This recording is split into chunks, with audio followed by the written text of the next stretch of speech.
Olá, amigos do Esporte em Debate. Que bom saber que você está com a gente aqui na TV Assembleia, canal 9.2 e também na TVN, canal 17. A partir de agora, as notícias do esporte maranhense na sua televisão. E olha só, gente, no Esporte em Debate de hoje, você vai ver. Sampaio arranca empate com o Sport em Recife pela rodada de abertura da Copa do Nordeste. Pelo estadual, Bacabal vence o São José e derruba o técnico Ricardo Alves do Peixe Pedra. Você vai ver ainda, o presidente da Federação Maranhense de Beach Soccer fala sobre desafios, planejamento e calendário para 2021. E mais, ex-atleta Silvia Helena leva um pouco de sua história e muito de seu handball para sócio-educandos da FUNAC. Tudo isso e muito mais na edição de hoje do Esporte em Debate, que já começou.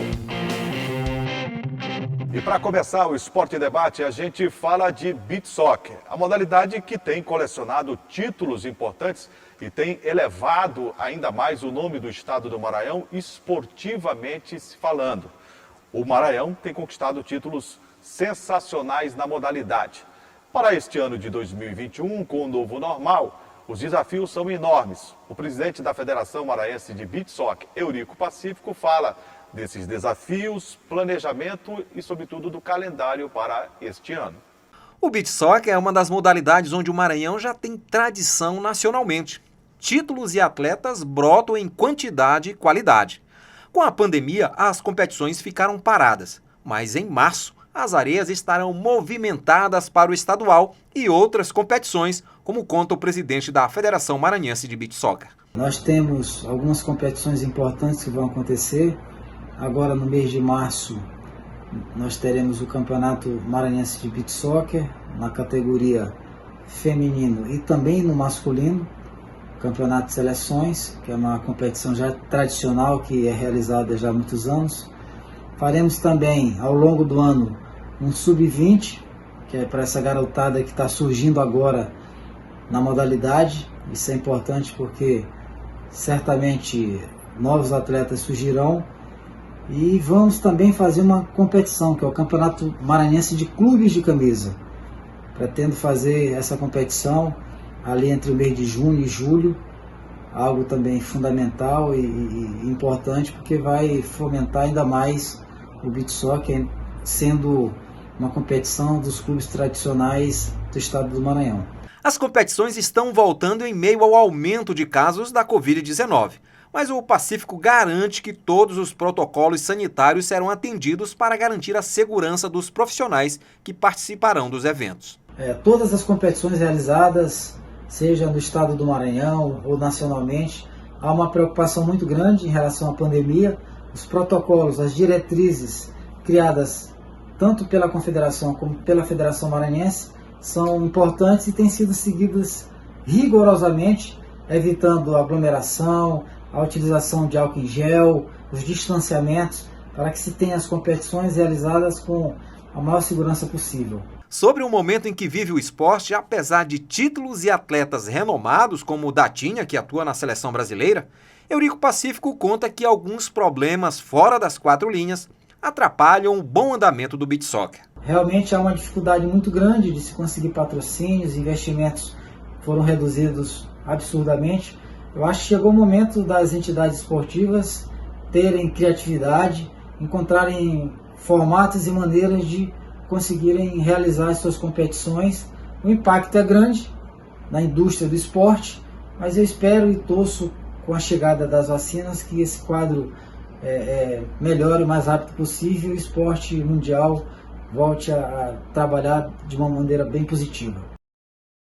No momento de pandemia tem que se reinventar mesmo, né? O beach soccer tem dado ao estado do Maranhão títulos importantíssimos e o trabalho precisa continuar, mesmo com a Covid-19, mas respeitando todos os protocolos sanitários. Vou receber aqui meu amigo, meu parceiro, Gregório Dantas. Tudo bem, Greg? Beleza, Jurinha? Tamo junto. Como é que você analisa aí o trabalho do beach soccer em meio à pandemia, mas com essa capacidade que tem o esporte de se reinventar num momento como esse, né? Verdade, Jurinha. Ressaltando que o Eurico Pacífico foi muito solícito, viu? Atendeu nosso pedido, né, de entrevista. A gente sabe Aliás, que... isso é uma característica dele, viu, Greg? Uma coisa a gente precisa dizer.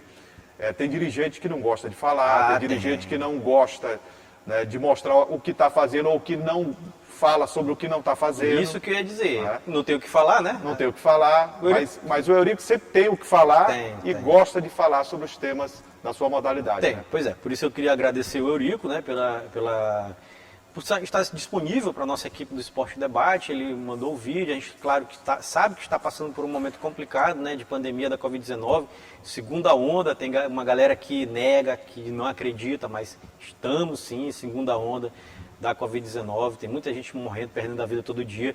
O Eurico falou sobre isso, sobre os protocolos que a Federação Maranhense de Beach Soccer tem tomado com relação à realização das competições, falou sobre o calendário 2021, como você pôde acompanhar. Tem programação já para o mês de março, agora, mês de março, com competições oficiais da Federação Maranhense de Beach Soccer, e tem a previsão também para o mês de julho de uma etapa do Campeonato Nacional de times de camisa, que ele chama de times de camisa. Mover Sampaio, Isso. Uma etapa Maranhão. nacional que aconteça aqui no Nordeste, especificamente aqui em São Luís.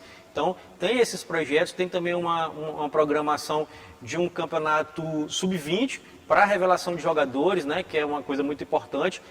Além, claro, dessa programação e desses protocolos de cuidados com relação ao beach soccer, falou sobre os destaques do beach soccer maranhense. O Datinha, mais uma vez, defendendo as cores da seleção brasileira, camisa 10 da seleção, dos maiores destaques do mundo. Mas isso nos enche de orgulho, né? Sim. O Datinha que surgiu em Tutóia, de Tutóia para o Brasil e o mundo, né? Grande destaque. Uma grande pessoa, viu, Greg? Sim. Uma grande cara pessoa, muito simples, humilde. Muito humilde. Isso. Mas o seu talento é algo reluzente. Absurdo. Falou também sobre o Boboto, destaque do beach soccer maranhense, sobre o técnico do Sampaio Corrêa, que esteve junto com a seleção brasileira. Então, tem um potencial enorme o beach soccer. O Eurico sempre destaca isso, que o beach soccer do Maranhão é fortíssimo na revelação de jogadores nos times. O Sampaio Corrêa é exemplo, que vem de sequência de títulos aí nacionais, representando o Maranhão na Libertadores, inclusive, né, ganhando Copa do Brasil. É uma das modalidades, Greg, que sofre também muito sem a presença do público na sua arena fixa. Né? Sofre porque o beach soccer tem uma arena fixa aqui no Maranhão. Na Lagoa da Jância. Domingos Leal. Isso. Né? E o público sempre comparece aos jogos. Isso. Tem algumas modalidades que você não consegue, infelizmente, ter presença de público. O beach soccer é diferente. Porque tem um apelo popular muito grande. Tem um apelo muito grande, o torcedor gosta, comparece, vibra, empurra as nossas equipes às conquistas de brasileiro, né? Sim. Como já conquistamos. Pois é, então... E o beach soccer, inclusive, levou o estado do Maranhão a disputar a Copa Libertadores. Exato, o Sampaio Corrêa esteve o Maranhão pode dizer, olha, já disputamos uma Copa Libertadores. Não foi de futebol, mas foi de beach soccer. Sim, e com possibilidades de título, porque o Sampaio é um time muito forte nesse cenário. Aliás, o beach soccer maranhense é um beach soccer muito forte, principalmente na revelação de jogadores. Respeitado nacionalmente. Respeitado nacionalmente, exatamente. Depois do intervalo, uma reportagem especial com Silvia Helena, um dos grandes nomes da história do handball maranhense. Ela vai falar um pouco sobre a sua história, sobre perspectivas e projetos sociais também. Segura aí que daqui a pouco a gente volta.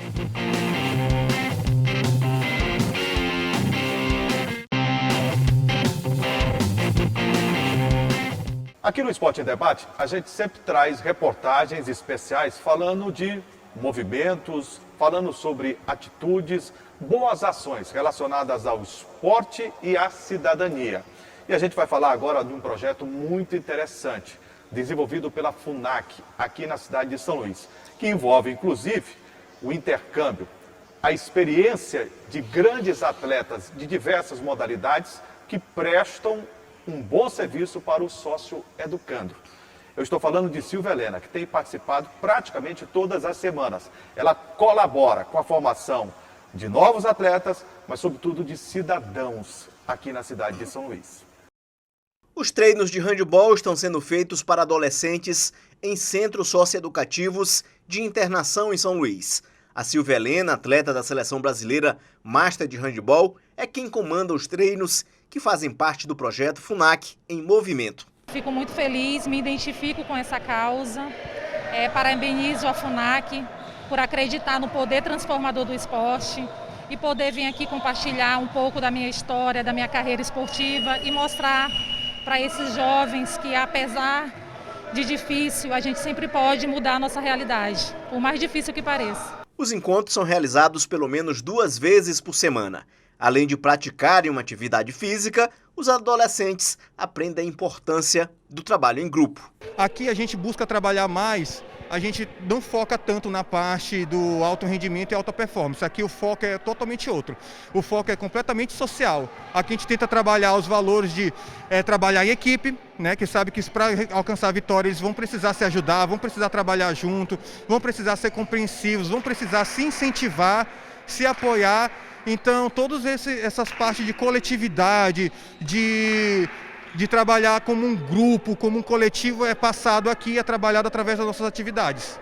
Moradora do bairro de Fátima, Silvia Helena conheceu esporte na escola onde estudava e carrega no currículo passagem por clubes no Brasil e no exterior, além de representar a seleção brasileira em Jogos Olímpicos e Mundiais. Paralelamente às competições, ela mantém o Instituto Silvia Helena como forma de incentivar jovens da região onde cresceu e também na Vila Jair, em São José de Ribamar, a terem o esporte como fonte de inspiração para também planejarem mudar de vida. O esporte agrega muitos valores, isso não quer dizer que eles vão sair aqui atletas de alto rendimento, mas o esporte vem para contribuir com a formação desses jovens, agregando valores, trazendo para eles poder interagir com outras pessoas, a integração, como você falou, né, a ressocialização também, isso é muito importante. E eu fico muito feliz com essa ação da FUNAC. A ideia da Fundação da Criança e do Adolescente do Maranhão é trabalhar o esporte como atividade física e reintegração dos adolescentes ao meio social. Realmente não se trata só do handebol, se trata de trazer todas as modalidades, oportunizando aos adolescentes que eles possam vivenciar suas aptidões e habilidades. Mas mais do que isso, a ideia do projeto da Fundação, que é FUNAC em Movimento, é trazer a partir das referências pessoais, histórias pessoais de atletas que obtiveram sucesso nas suas modalidades, para que os nossos adolescentes possam ver os exemplos de vida e fazer com que eles reflitam os valores que o esporte pode estar trazendo para a sua ressignificação de vida. Os adolescentes aprovaram a iniciativa de praticar o handebol com a Silvia Helena. Estou achando muito incrível aqui, é bem aqui o esporte aqui, a gente aprende aqui, conquistar os sonhos aí. Rapaz, representa, é muito interessante, porque ela é do Maranhão. É poucas pessoas que a pessoa veja um atleta mundial. Como isso aqui você pode melhorar daqui para frente através do esporte também? Sim, só basta querer. Ô Greg, iniciativas dessa natureza nós temos mostrado e muito aqui no Esporte em Debate. Aliás, é o único programa com um tempo suficiente para que você possa ter o esporte, né, mostrado em vários viés, né? Como você gosta de dizer, né, gente? Dimensão maior. Em dimensão maior, é verdade. E esse projeto aí mostra o tamanho da dimensão do esporte, né? Exatamente. E com atletas do porte, do nível, né, de Silvia Helena. Isso.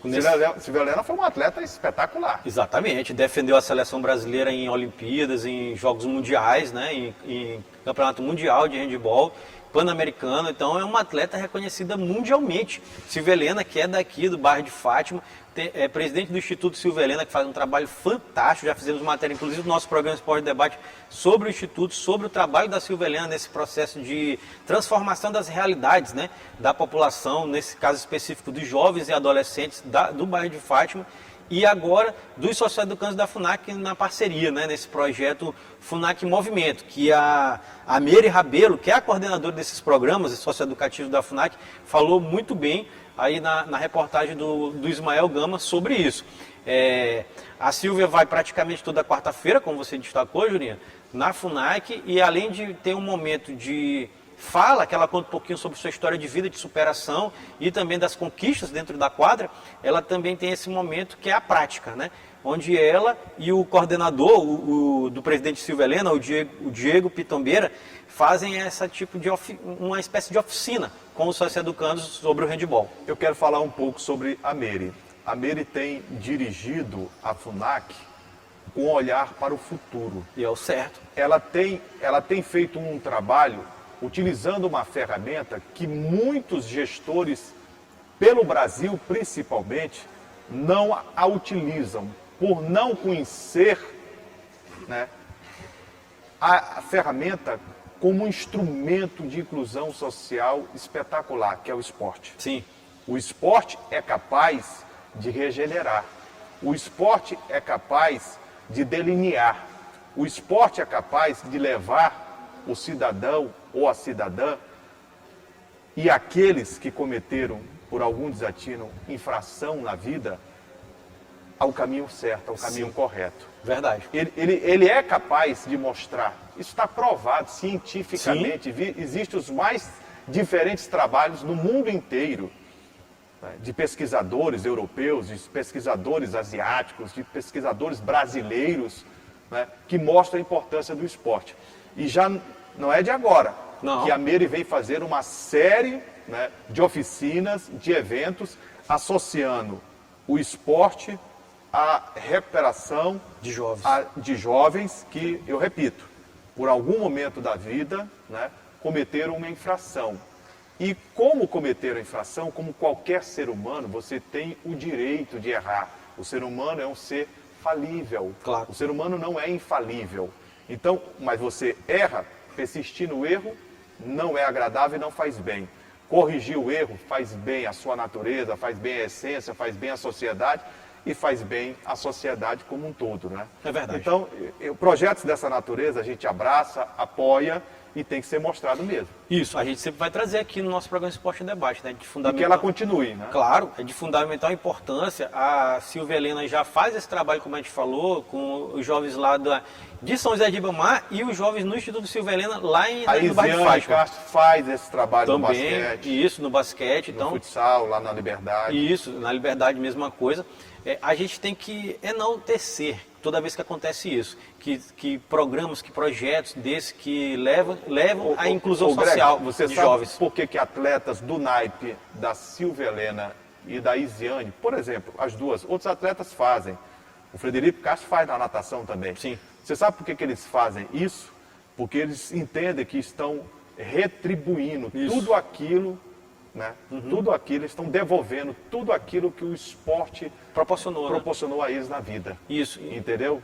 E é lindo, é maravilhoso você como ser humano compartilhar e partilhar aquilo que você tem de bom. Isso. E o interessante é que no caso específico que você citou da Silvia Helena, que faz no bairro de Fátima, e da Isiane, que faz no bairro da Liberdade, elas fazem onde nasceram, né? Onde vivem, né? Que é Raiz, é o projeto Raiz. Exatamente, que é onde nasceram, onde vivem, que sabe da realidade social daquelas localidades, né? Dos bairros onde elas saíram para o mundo, né? De onde elas saíram para o mundo.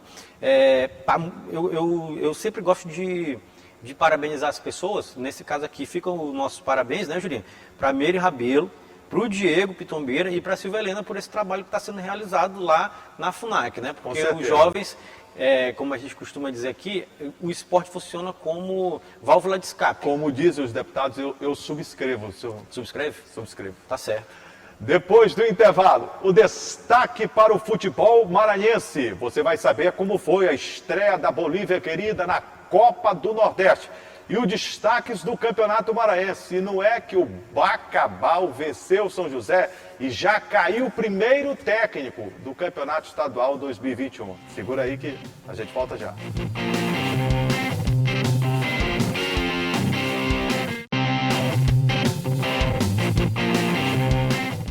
E a gente começa falando de Lampions League, a Copa do Nordeste 2021. O Sampaio Corrêa, que já foi campeão em 2018, estreou enfrentando o Esporte Clube do Recife na Ilha do Retiro. E o Tricolor, que vinha de 2 vitórias no Campeonato Maranhense, empatou com o Leão da Bandeira. O Tubarão empatou o jogo em 1-1.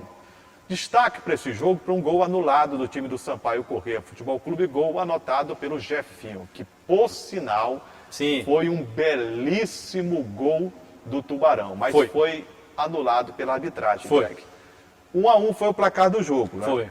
1-1, né? O primeiro gol nasceu numa falha do zagueiro Paulo Sérgio, mal colocado, sem tempo de bola, foi tirar E olha, chulap nela, botou no fundo do gol. Mas no fundo do gol não foi do adversário, foi do Sampaio Corrêa. Ô, Paulo Sérgio, para com isso, Paulo Sérgio. Errou a direção.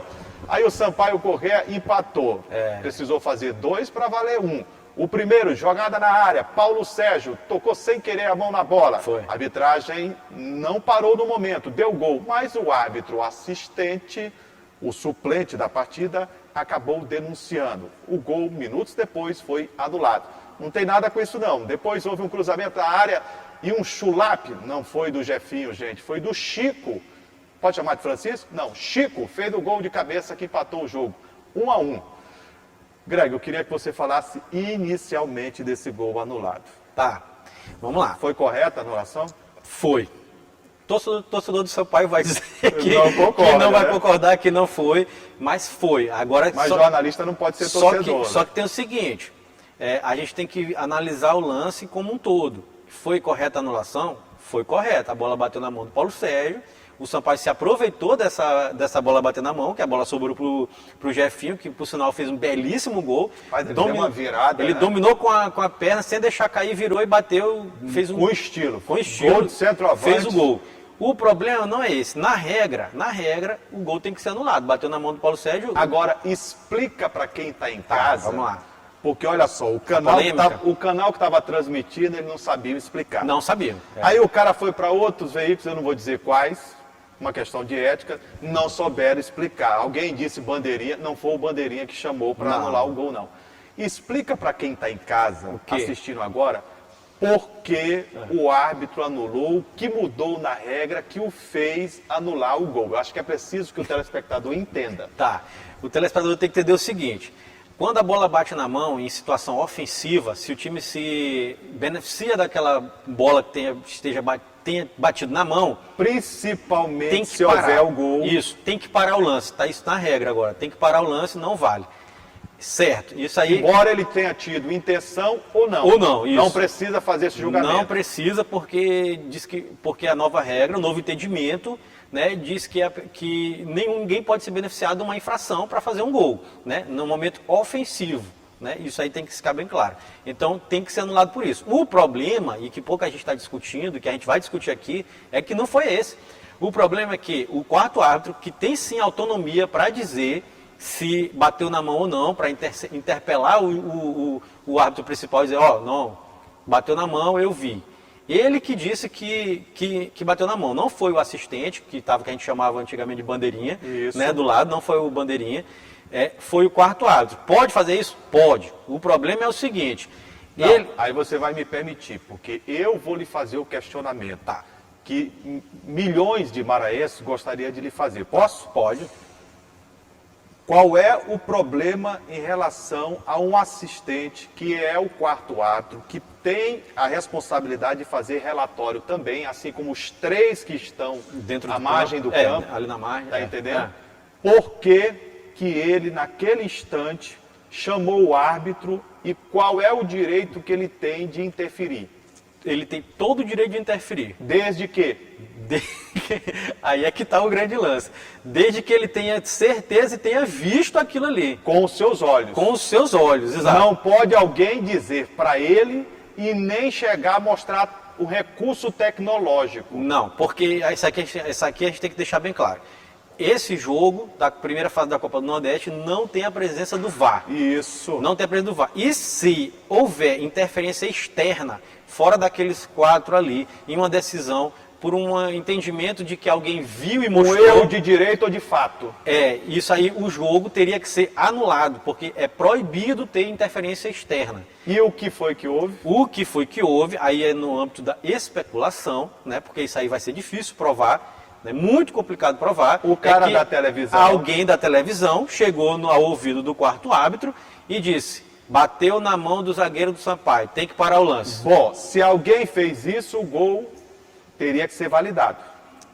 Teria que ser validado. Porque foi irregular. Foi irregular. Agora, se foi da convicção, e aí é muito difícil você saber. Aliás, a gente pode especular, mas pode especular com propriedade. Por exemplo, tinha um bandeirinha mais próximo, tinha um assistente, né, que é agora o novo termo.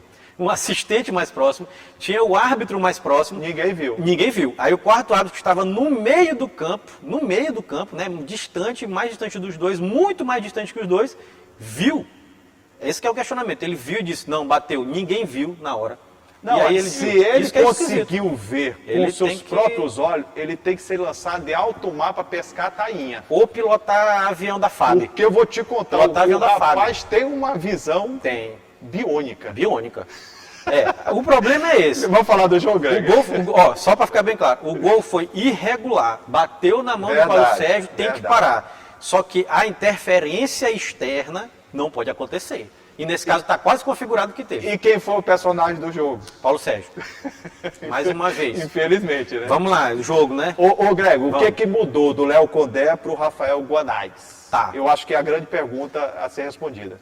É pouco tempo, né? 3 jogos, né? Teve os 2 jogos do Campeonato Maranhense, 2 goleadas, 2-4-0 e esse empate de 1-1 que eu posso dizer com propriedade que finalmente o Sampaio teve um adversário. Foi um bom teste. Foi um bom teste. Mas você sabia que o Sport também não estava com o time completo. Sei, né? não era o time completo do Sport. Então você também sabe que isso não interessa. né? Não interessa nada. Problema dele. E é um esporte da Série A do Campeonato A Brasileiro. camisa era do Sport, né? Isso. O jogo era contra o Sport. Isso. Então não tem nada a ver e com o isso. Sampaio também teve uma série de desfalques também. Então a gente tem que ponderar, né, e fazer o O equilíbrio da Sampaio, balança. antes do jogo, Isso. 9 profissionais da Bolívia testaram positivo para a Covid. E o Pimentinha sentiu e não jogou, que é titular do time. Mas ele vem sentindo há algum tempo. Há muito tempo, porque ele tá Olha, sentindo. desde que eu conheço É. o Pimentinha, ele sente. Sente. Ele nunca viu, Hinaldo? É. Pimentinha, sempre véspera de jogo, ele sente. Sente. Ainda mais quando é para viajar. Ainda mais quando é Tem um pra negócio aí, viajar. né? Mas quem lhe disse isso, esse negócio de viagem? Dados, pô, só conferir. Ah, é? Viagem, sentiu o Pimentinha. Tem. Ah, é? Interessante, né? Para viajar? Para viajar. E era assim em 2012? Foi assim em 2012. Em 2013? Foi. Ano passado? Quando ele voltou de novo, era assim? Foi ano passado também.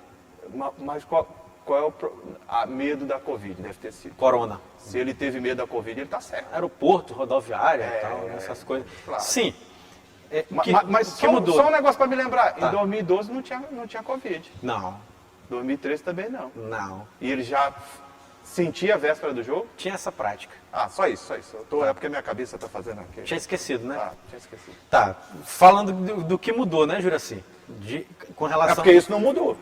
Em Não. relação ao Pimentinha. Não, isso não mudou nada, mas o time mudou. O time mudou. Né? Mudou. Tem algumas coisas ali que a gente pode detectar. Primeiro, principalmente para mim, a saída de bola do Sampaio.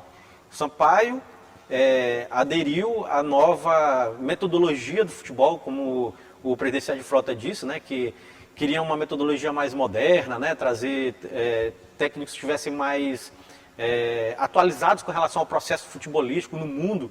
E é verdade. O Sampaio está saindo, jogando desde o tiro de meta. Não acabou aquele negócio de quebrar a bola, de chutão para frente.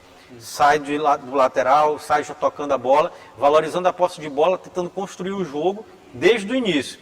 E outra coisa que mudou também é a relação daquela marcação alta do Sampaio. Quando a gente fala de marcação alta, a galera pode não entender essa nomenclatura, marcar avançado, lá em cima. Marcar a partir da saída Isso. de bola do adversário. É assim, e quando o time perde a bola e recupera. É movimento automático. Isso o Sampaio está fazendo. Por exemplo, se você é o atacante, você perdeu a bola, marca todo mundo ali para tentar recuperar. Teve mais dois Foram perceptíveis. Mais essas dois mudanças. detalhes que eu percebi.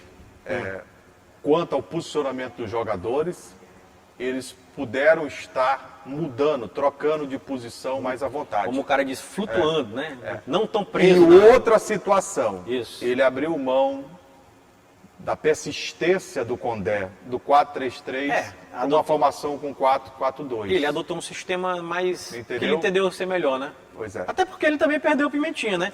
Se você tem o Pimentinha jogando, quando ele não sente, né? Quando ele não sente, você automaticamente vai botar ele para jogar, porque ano passado... Porque ele é um jogador que na linguagem do futebol, ele quebra as linhas. Isso, que o pessoal diz hoje quebra a linha, traduzido para o nosso amigo, é o que dribla. Né? Ele dribla o cara e aí quebra aquelas linhas de marcação da defesa e proporciona situações de gol. Como disse Fábio Cabral, o futebol hoje está cheio de coisinha, né? Tá. Eu tenho um amigo que fala muito sobre isso, sobre essas nomenclaturas novas, assim. Aí ele diz, mas o problema, sabe o que é, Greg? Ele o que é? É que o Brasil não tem literatura de futebol. E essa literatura desses Mas nomes... seu amigo é aquele? Não, é outro. Ah, sim. Que ele diz assim que o Brasil não tem literatura de futebol. E não tem mesmo, a gente não produz muito sobre futebol, sobre esquema tático, né? E a nossa literatura que a gente utiliza aqui é a portuguesa. E lá em Portugal, eles não utilizam pontas, eles utilizam o que Tite chama muito chatamente de externos. É verdade, mas Né? lá pão também se chama de outra coisa. Pois né? é, aí então esse negócio de linha alta, de externos, de não sei o que, de quebra-linha, isso é tudo a nomenclatura de Portugal. Mas, resumindo, Sim. foi uma boa estreia. Muito boa. Assim, vamos destacar uma coisa importante para o torcedor do Sampaio entender. O Sampaio entrou em campo com um objetivo claro de vencer. Isso que me deixou assim animado com relação ao time do Sampaio, porque tem jogo que a gente acompanha o futebol há tantos e tantos anos, que tem time que entra em campo para não perder. Não tem, Juliano? Vários jogos. Exatamente. Rapaz, a gente entrou para empatar, para não perder. Vai para garantir um resultado de empate. Para não sofrer gol. O Sampaio teve pelo menos claras, Isso. na minha concepção, 4 Teve. oportunidades claríssimas de Isso. marcar. Teve um gol anulado com as circunstâncias que a gente já falou aqui. É. Mas eles também tiveram. E o Mota provou o que a gente havia dito desde a Série B, que ele deveria ser o titular. Deveria. Ou goleiraço. Muito bom goleiro. Ou goleiraço. Muito bom goleiro mesmo, Mota. Concordo com você. Aliás, as duas equipes, o jogo foi um jogo bom. A gente tem que destacar esse jogo movimentado, com oportunidades de gols, né? Apesar de... Aí eu me lembrei de uma música agora, só você não vê, né? Aí, só o Condé não viu, né? que o Mota era um... Mas a gente disse aqui. Disse. Diversas, não foi agora. Disse. O programa está gravado. Disse. Assim, o jogo foi bom, diversas oportunidades de gol dos dois lados. O Sampaio criou bastante, o Sport criou bastante, até por conta desse esquema do Sampaio de marcação alta, como a gente falou, você vai dar oportunidade para o adversário criar algumas coisas. Mas tem dois problemas aí que o seu Guanais tem que corrigir. Vai lá. É começo de temporada, tem muito a se fazer. Um resultado, agora sim, o Sampaio mostra que está num caminho certo, tem muita coisa para acontecer, não é para comemorar ainda um resultado como esse, não, mas embora tenha sido bom, isso aí embora tenha sido bom, mas porque quando você comemora, essa comemoração pode ter excesso, entendeu? E os excessos fazem mal na vida das pessoas.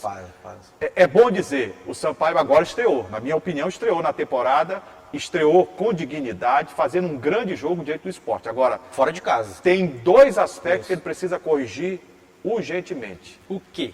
Eu sou um fã, né, do jogador, do talento, do ser humano Paulo Sérgio. Sim. Mas outra vez ele começa muito mal. Certo. Não tem condição no instante de ser titular do Sampaio. Sim. Outro detalhe.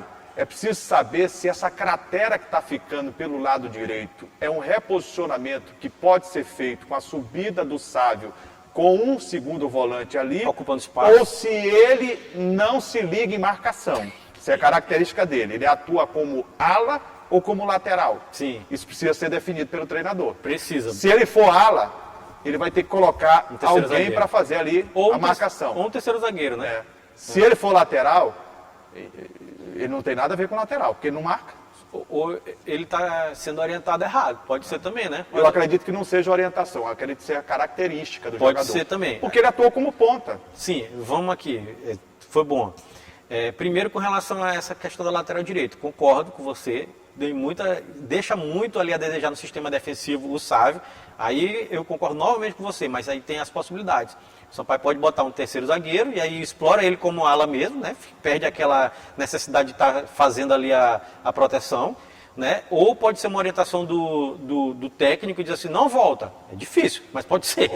Greg, ou ele não sabe marcar, né? E aí tem que rever isso aí. Eu não vou te questionar, mas eu vou colocar uma situação hoje da nossa área, comunicação. Sim. O profissional tem que ser multifuncional. Claro. Não dá hoje para um futebol paupérrimo como o nosso, Sim, você ter um lateral para um jogo, um ala para determinado jogo. Ele tem que fazer as duas. Tem que fazer as duas. Tá bom? Só que, não. O Sampaio não tem money para isso, cara. Não, ele tem que fazer as duas. Só que característica de jogadores, tem jogador que até hoje não faz. A gente reclama muito assim.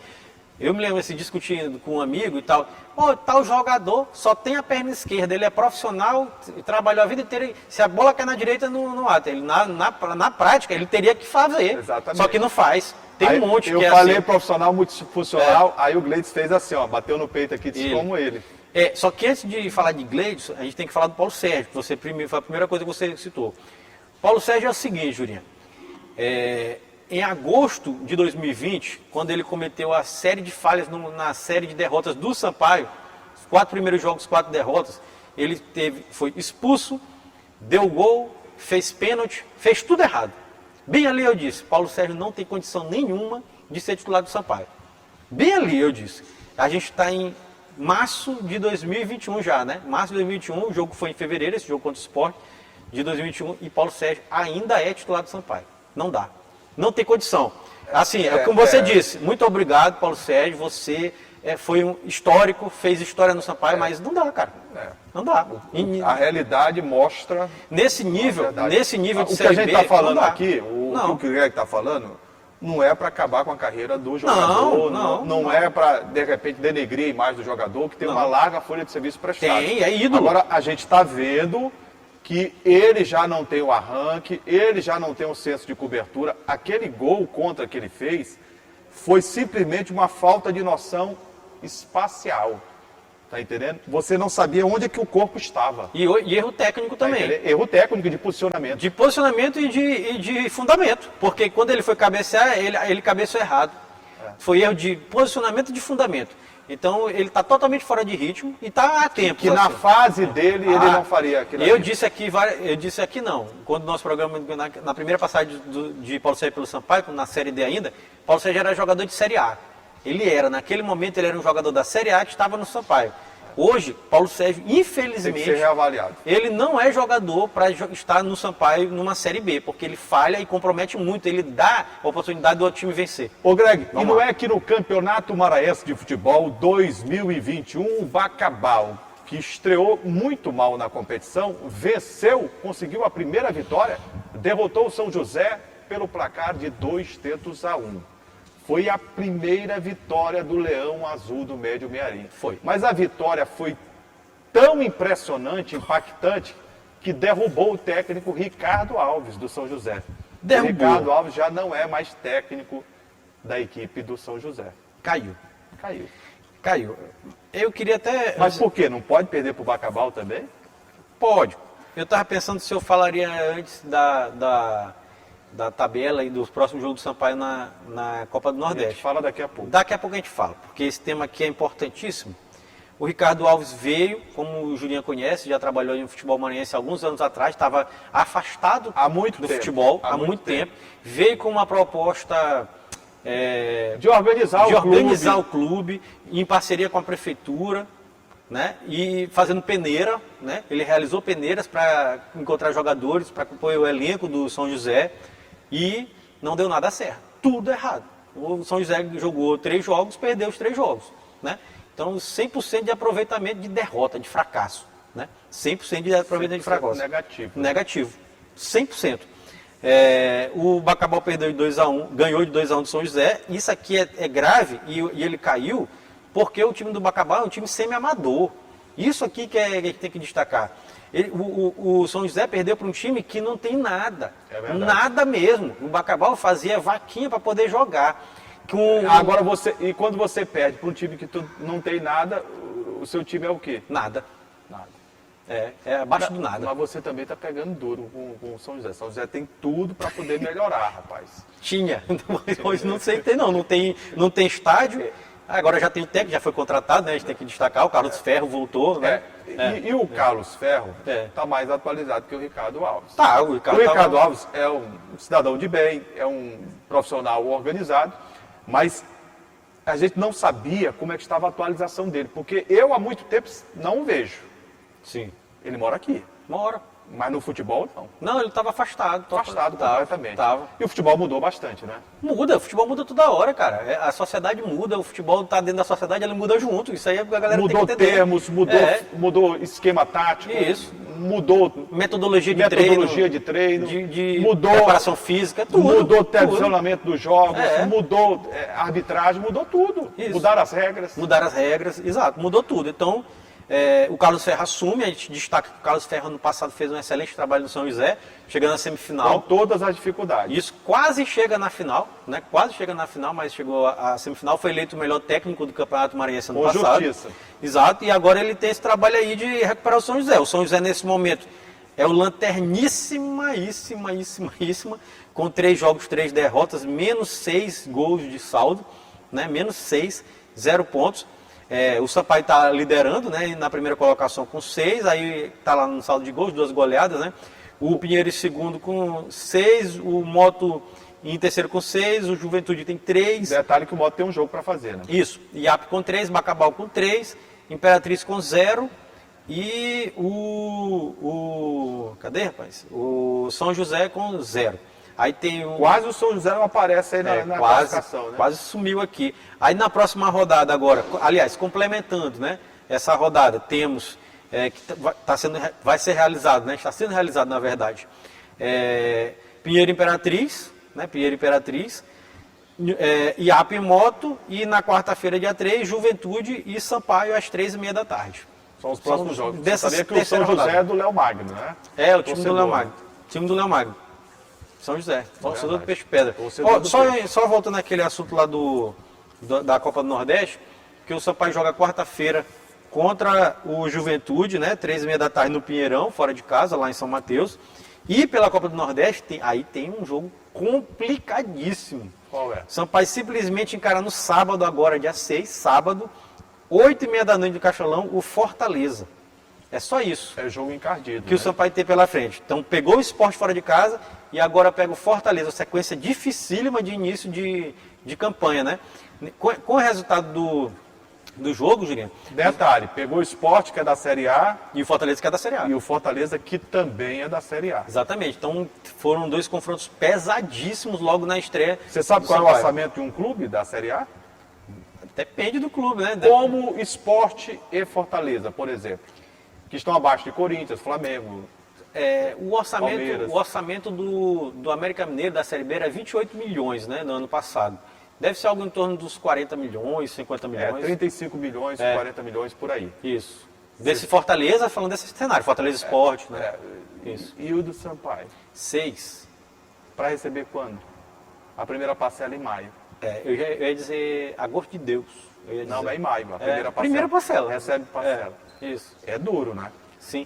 É duro. Complicado, É bom que o torcedor e que todos saibam, né? Porque há uma diferença. Você sabe quanto é que custa a folha? Mais ou menos. A gente não tem números exatos. A gente não consegue saber dos clubes. Nem do Maranhão, nem do Fortaleza, nem do Flamengo. Quanto é que paga a folha? Quanto é ali, ó? Centavo por centavo. Não consegue se saber. O que é errado. Mas a gente imagina. O que é errado. Que deveria. Totalmente errado. Deveria estar no site. Isso, deveria ser transparente. Mas não está. Mas não tem nada transparente. Não, eu sei. Não tem. Qual é a folha do Fortaleza? Bom, a folha do Fortaleza não pode ser menos, assim, estimando, né? Acima de 2 milhões de reais. Isso, eu ia dizer, a gente tem que especular. Você sabe qual é essa folha do Sampaio? Não é menos de 2 milhões. A do Sampaio, na Série B... Não, eu estou falando agora. Agora caiu ainda mais. Não chega a 300. Isso, porque na Série B era perto de 500 mil, que a gente tinha informação extraoficial. E Juraci, e o que você quer dizer? Eu quero dizer que há uma diferença muito grande. Porque quanto maior o investimento, maior a qualidade que você forma no time. Lógico. Você contrata profissionais O Sampaio não tem condição de pagar agora, por exemplo, um jogador de 25, 30 mil. Você sabe quantos jogadores de 50, de 80, de 100 tem o Fortaleza? Quase todos. Não existe um jogador no Fortaleza com menos de 50, só os que sobem da base. Não tem, pronto. Então vou finalizar o programa. Tá na hora, porque não dá para concorrer, né? Não dá. O Sampaio vai ter que se desdobrar. E Juraci, isso quer dizer que o Sampaio já entra em campo derrotado? Não. Que não entrou derrotado contra o Sport. Exatamente. Que jogou a Série B e terminou em sexto. Eu não estou dizendo isso. O Sampaio vai ter que se superar. Claro, mais uma vez. Mais uma vez. Isso. Porque já conseguiu isso em 2018. Já. Né? Conseguiu, foi campeão. Então, em busca da superação. Do bicampeonato. Né? Chegamos ao final do Esporte em Debate. Obrigado a você que nos empresta sempre o carinho da honrosa e indispensável audiência na TVN Canal 17, na TV aberta, Canal 9.2 e também nas redes sociais. Ô Greg, por falar, nós temos esse encontro sempre às segunda, 8 da noite, terça, 7h30 e às 2h30 da tarde, os canais de interação para que o público possa participar. Pois é, o telespectador pode contribuir com o nosso programa através dos nossos canais de interação. Primeiro é o nosso site, que é o al.ma.leg.br/TV. Tem também o telefone da nossa redação, que é o 3269-3028 e o nosso WhatsApp, que está passando aqui embaixo da sua tela.